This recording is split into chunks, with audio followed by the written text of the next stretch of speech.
तो last part के and में हमने देखा था कि डीमंस ने किंग यून सेक पर अटैक कर दिया था, जिसकी वजह से किंग यून सेक के कई एल्डर और स्टूडेंट्स घायल हो गए थे। पर तभी सेक्ट मास्टर जू शियान स्वॉर्ड वहां ले आए थे और उन्होंने उसकी मदद से एक फॉर्मेशन बना दी थी, जिसको देखकर सभी डीमंस हैरान हो गए थे। अब आगे तो इस पार्ट की शुरुआत में सेक्ट मास्टर की बनाई स्वॉर्ड फॉर्मेशन को देखकर 10,000 पॉइजन सेक्ट का एल्डर रेन वैंग से कहता है कि मैंने बस इस स्वॉर्ड के बारे में कहानियों में सुना था, लेकिन आज इसे देखकर ये स्वॉर्ड कहानियों से भी कई ज्यादा अमेजिंग लग रही है। इधर इतनी बड़ी फॉर्मेशन देखकर ड्रैगन पीक एल्डर कहता है कि सेक्ट मास्टर जू शियान स्वॉर्ड का इस्तेमाल कैसे कर सकता है, क्योंकि इसके लिए तो ताई किंग लेवल पर पहुंचना पड़ता है। तो क्या इसका मतलब सेक्ट मास्टर ताई किंग लेवल पर पहुंच गया है? तभी सेक्ट मास्टर बोलता है कि पुराने समय से अच्छाई की हमेशा बुराई पर जीत हुई है और आज भी वही होगा, इसलिए आज तुम सबको मरना होगा। अब ये कहते हुए वो सेक्ट मास्टर अपनी फॉर्मेशन से मिलियन स्पिरिट स्वॉर्ड्स बना लेता है और उन स्वॉर्ड से रेन वैंग की डीमन आर्मी पर अटैक कर देता है, जिसकी वजह से वो सभी डीमंस एक एक करके मरने लगते हैं। तभी 10,000 पॉइजन सेक्ट का एल्डर सेक्ट मास्टर को रोकने के लिए उसके पास जाने की कोशिश करता है, लेकिन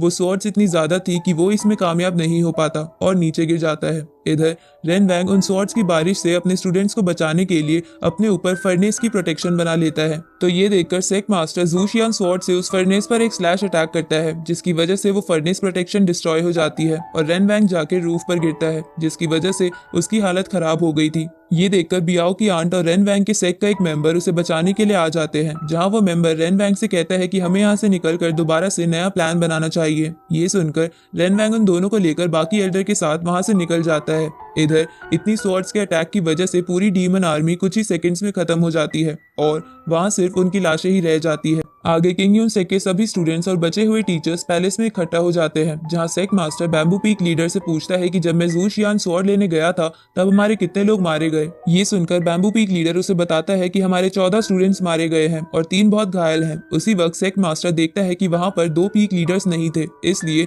वो उनके बारे में पूछता है। इस पर bamboo peak leader sect master को बताता है कि वो दोनों पीक लीडर्स बहुत इंजर्ड थे, जिसकी वजह से उनकी मौत हो गई है। ये सुन के सेक्ट मास्टर को बहुत बड़ा धक्का लगता है। तो bamboo peak leader sect master से कहता है कि आप टेंशन मत लीजिए, हम खून का बदला खून से लेंगे, लेकिन अभी आप अपनी हेल्थ पर ध्यान दीजिए। इस पर सेक्ट मास्टर बोलता है कि ये सब मेरी वजह से हुआ है, मैं ही किंग यून सेक को ठीक से प्रोटेक्ट नहीं कर पाया। इधर ये सब सुनकर जिन यू शियाओ फैन से पूछता है कि क्या किंग यून सेक का भी हाल हमारे विलेज जैसा हो जाएगा और क्या हम किंग यून सेक के लिए कुछ नहीं कर सकते। पर शियाओ फैन के पास इन सब बातों का जवाब नहीं था। तभी मास्टर फोंग तियानिन टेंपल के बाकी मॉन्क्स के साथ वहां आ जाते हैं और कहते हैं कि मैं बहुत निराश हूँ, क्योंकि आज बहुत लोगों ने अपनी जान गंवा दी है। अब मास्टर फोंग की ऐसी हालत देखकर सेक्ट मास्टर उनसे पूछते हैं कि आपको क्या हुआ है। तो मास्टर फोंग उनसे कहते हैं कि जो बंदा यहाँ शैंगुआन बनकर आया था वो असल में एक डीमन था और उसी ने मुझे इंजर्ड कर दिया है, लेकिन आप चिंता मत करो, इसकी वजह से मेरी लाइफ को कोई खतरा नहीं है। ये सुनकर सेक्ट मास्टर बोलता है कि ये सब मेरी गलती है, अगर मैं जू शियान स्वॉर्ड पहले इस्तेमाल कर लेता तो ऐसा कुछ भी नहीं होता।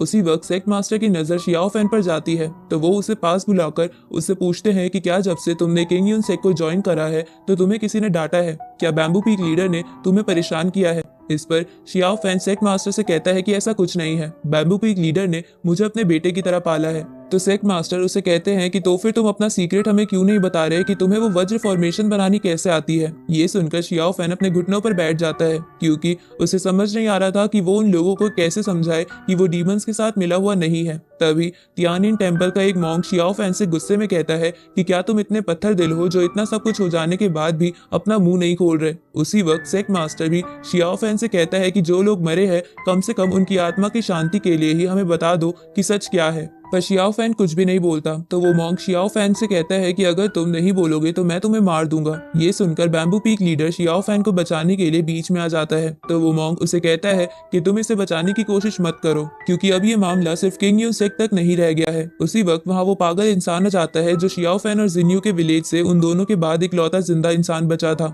अब वो पागल बंदा उस मॉन्क को देखकर भूत भूत चिल्लाने लगता है। तो जिन्यू उससे इसका रीजन पूछता है। इस पर वो बंदा जिन्यू से कहता है कि जिस बंदे ने हमारा विलेज तबाह किया था वो गंजा था। ये सुनकर जिन्यू को लगता है कि उसी मॉन्क ने उनका विलेज तबाह करा था, इसलिए वो अपनी स्वॉर्ड बाहर निकाल लेता है। ये देखकर वो मॉन्क जिन्यू से कहता है कि ये तुम क्या बकवास कर रहे हो, मुझे कुछ समझ नहीं आ रहा, कहीं तुम लोग ये सब शियाओ फैन को बचाने के लिए तो नहीं कर रहे। तभी मास्टर फोंग कहते हैं कि ये सब मेरी गलती है, मैंने कई सालों से अपने अंदर एक सीक्रेट दफना रखा है, क्योंकि मुझे लगा कि इससे तियानिन टेंपल की इमेज खराब हो सकती थी, लेकिन उस सीक्रेट की वजह से अब शियाओ फैन पर बेबुनियाद आरोप लगाए जा रहे हैं और सभी उस विलेज विलेज के डिस्ट्रॉय होने का राज जानना चाहते हैं तो मुझे भी वो सीक्रेट बताना ही होगा। अब वो मॉन्क सबको बताता है कि जिस बंदे ने उस विलेज को तबाह किया था वो तियानिन टेम्पल का मेंबर था। ये सुनकर शियाओ फैन गुस्से से पागल होने लगता है। इस तरफ हम रेन वैंग और बाकी डीमन एल्डर्स को देखते हैं, जहाँ रेन वैंग उन सबसे कहता है कि हमने हमारी गॉडेस से किंग यू सेक को तबाह करने की कसम खाई थी, तो फिर हमें फिर से हार कर वहां से भागना क्यों पड़ा।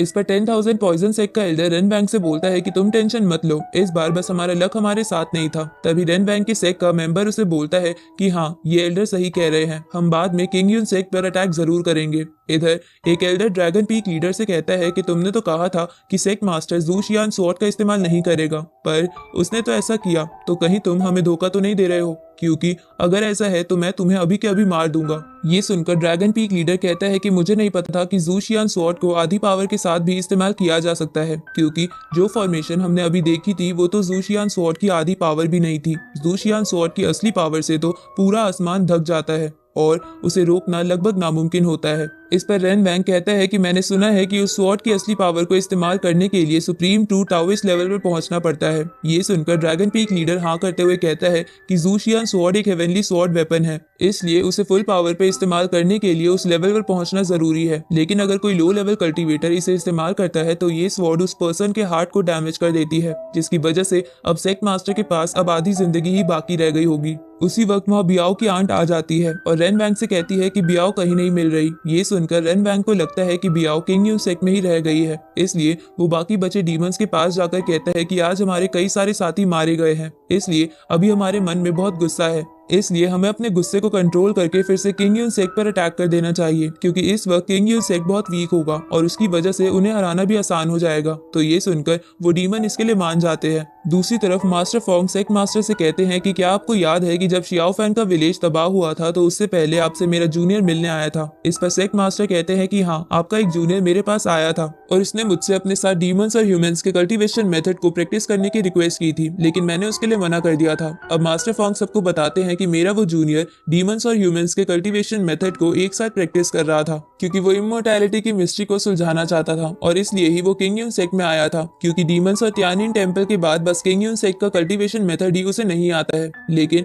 जब आपने उसे मना कर दिया तो वो वापस चला गया, लेकिन उसे लग रहा था कि कोई उसका पीछा कर रहा है, इसलिए वो शियाओ फैन के विलेज के मंदिर में आकर छुप गया था, जहां उसे शियाओ फैन और जिन्यू मिले। पर उसी वक्त वहां एक स्ट्रेंज मैन आ गया था जिसने मेरे जूनियर को पॉइजन दे दिया था, जिसकी वजह से वो मरने वाला था। पर उसने मरने से पहले डीमंस और तियानिन टेम्पल की basic cultivation technique Xiao fan की बॉडी में डाल दी, क्योंकि वो चाहता था कि जो काम वो ना कर पाया उसे शियाओ फैन पूरा करे। लेकिन उसे डर था कि अगर शियाओ फैन किंग यून सेक के कल्टीवेशन मेथड को नहीं सीख पाया तो उसका मिशन अधूरा रह जाएगा। इसलिए मेरे जूनियर ने अपने प्लान को फुल प्रूफ करने के लिए शियाओ फैन के विलेज को तबाह कर दिया, क्योंकि वो जानता था कि ऐसा करने पर किंग यून सेक शियाओ फैन को अपने पास रख लेगा और अपने कल्टीवेशन मेथड सिखाएगा। लेकिन उन विलेज के लोगों को मारकर उसे एकदम से लगा कि उसे बहुत बड़ी गलती हो गई है और ये सब उसके अंदर बसी डीमन टेक्निक्स की वजह से हुआ था, इसलिए उसने मेरे पास आकर ये सब बता दिया था। लेकिन मैंने तियानिन टेम्पल की रेपुटेशन की वजह से किसी को ये नहीं बताया, पर मैं आशा करता हूँ कि आप लोग मुझे माफ कर दोगे। अब ये सब सुनकर शियाओ फैन पागल होने लगता है